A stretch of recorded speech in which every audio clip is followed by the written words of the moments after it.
Alright, so it's a beautiful sunny day, summer day out here in Texas. Thought I'd talk a little bit about seditious conspiracy, martial law, and insurrection. I want to get carefully into these topics, so certainly don't want to thought crime it along the way here, but let's talk a little bit about seditious conspiracy. I think it's important. I think a lot of people don't realize what it actually is. So if you look at 18 U.S.C. 2384, seditious conspiracy, from Title 18, Crimes and Criminal Procedure, 2384 seditious conspiracy reads, if two or more persons in any state or territory or in any place subject to the jurisdiction of the United States conspire to overthrow, put down, or destroy by force the government of the United States, or to levy war against them, or to oppose by force the authority thereof, or by force to prevent, hinder, or delay the execution of any law of the United States, by force to seize, take, or possess any property of the United States contrary to the authority, therefore they shall be each fined under this title or imprisoned not more than 20 years or both. And I think people don't realize that it's actually against the law not only to prevent the government from exercising, enforcing laws, performing their duties, but to even conspire to do that. So I think it's important to understand that. I think a lot of people don't realize that. You see people talking online, don't understand it's illegal just to talk about it, to talk about anything that might conspire to prevent the government from doing their roles, their jobs, right? So wanted to get that out there, make sure that's clear. So we're going to talk a little bit about martial law. So U.S. Department of Justice Office of Programs article, Martial Law in Times of Civil Disorder. So I think it's an important article to look at. There's certainly potential for a lot of civil unrest this year, if not already. We're already seeing civil unrest, but it's going to be that kind of year, I think. We'll find out. Maybe I'm wrong. I hope I'm wrong there, right? So martial law involves the temporary substitution of military authority for civilian rule and is usually involved at times of war, rebellion, or natural disaster, right? And we certainly have a little bit of all of that brewing nowadays. It feels like abstract. When martial law is in effect, the military commander of an area or country has unlimited authority to make and enforce laws. Martial law is justified when civilian authority has ceased to function, is completely absent, or has become ineffective. Further, martial law suspends all existing laws as well as civil authority and the ordinary administration of justice. In the United States, martial law may be declared by proclamation of the president or state governor, but such a formal proclamation is not necessary, and I think that's important to put that in there. May be declared, but may not be necessary for that. So under what criteria can you declare martial law? We'll get into that, but if you read back through that, it doesn't sound like a formal proclamation is necessary. So martial law has been declared 68 times in the history of the United States. Read through them, a lot of interesting things happening throughout history.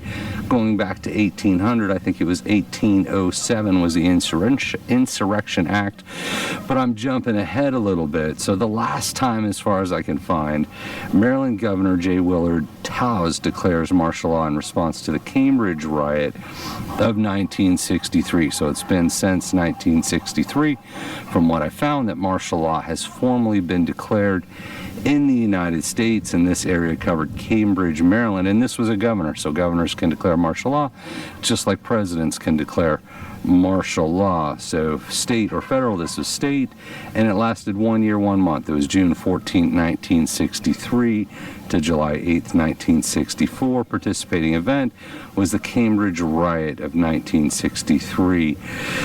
Civilians tried by military tribunal, no. Executive orders, none. So I thought that was interesting. I read a little bit about the Cambridge riot of 1963, and I'm not going to read the whole thing to you, but it says, on this day in 1963, after more than a week of escalating racial violence, Democratic Maryland Governor J. Miller Towse declared martial law in Cambridge, a troubled town on the state's eastern shore that was the focal point of slave activity before the Civil War. Peaceful sit-ins in Cambridge to protest unethical public accommodations and racial bias against blacks turned into violent protests. So it's peaceful protests.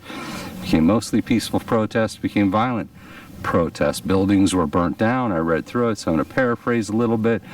A lot of shootings, people were shooting, buildings burnt down, things got a little crazy, and they declared martial law, right? Declaration of martial law came in, and they brought in troops. So let's see if it says National Guard. I'm using troops because when I get into the Insurrection Act, it seems to referring more to militia than National Guard, but certainly in our minds when we're thinking martial law, they're going to deploy National Guard. They're not going to activate the militia. So that's kind of interesting on the line between declaring martial law, bringing in National Guard, bringing in militia, two different groups.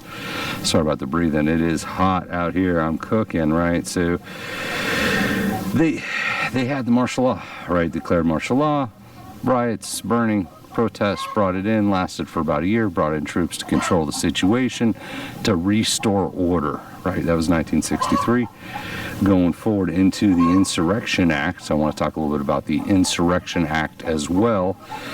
So as of 2020, and the reason they starts with as of 2020 in the article I was looking at, prior to 2020, around the time Bush was president, they had actually changed the criteria. They felt like they had loosened the screws a little bit on what it would take to declare insurrection, to declare the National Guard, federalize the National Guard under Title 10. So what is Title 10? Title 10 of the United States Code outlines the role of United States Armed Forces, provides the legal basis for the roles, missions, and organizations of each of the service, as well as the United States Department of Defense. Each of the 5 subtitles deals with a separate aspect or component of the armed services. So Title 10 declares the role of the United States military. Insurrection Act basically is an amendment, right? It applies in limiting the U.S. President's abilities under Title 10.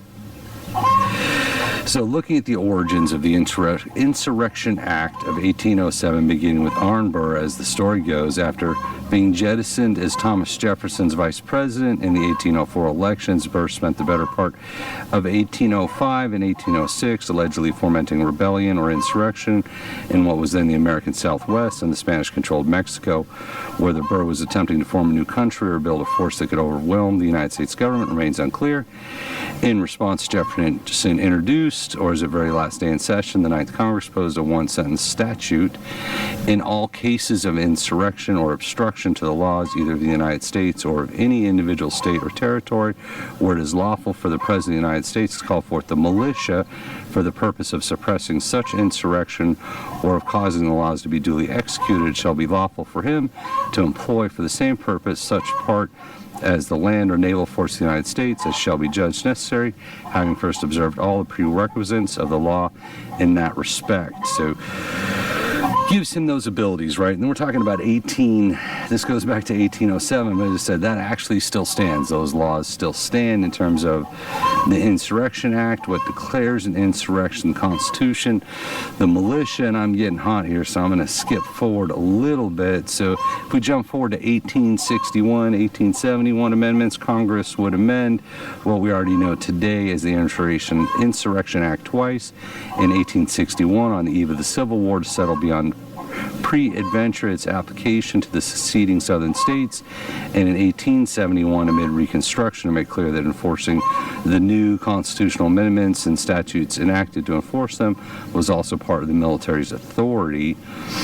So if we go to President George Washington, followed these procedures to the letter in putting down the Whiskey Rebellion in 1794, but when Congress made the delegation permanent in 1795, it was removed that judicial certificate requirement, giving the president authority to decide when to call on state militias to respond to domestic crisis. So at the time you had to have the judges, the judicial certification to declare insurrection, and you don't actually have that anymore. So it's skipping forward a little bit more because the heat's getting to me. The state requires the president to issue a formal proclamation before invoking any of these powers, but once he does, there is no intrinsic limit on how long he can use federal troops to enforce federal law.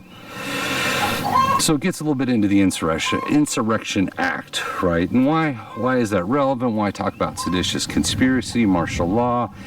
insurrection, right? And you know, it's things that have happened. It's said 68 times we've had martial law declared. The Insurrection Act has been declared many times, and certainly seditious conspiracy is something to be very aware of. That's one of those laws that doesn't matter if you know about it or not, right? I think it's important to understand that the law, the concepts, as they relate to the world we live in. Certainly if you're in an area of civil unrising, civil unrest, we did a video about that, talking how to stay gray man, you know, how to not get involved, how not get sucked into it. Same thing, talking about martial law and whatnot. So I think that he's got me on this one. I'm going to tap out early. Sorry guys, thank you for watching, and we appreciate you.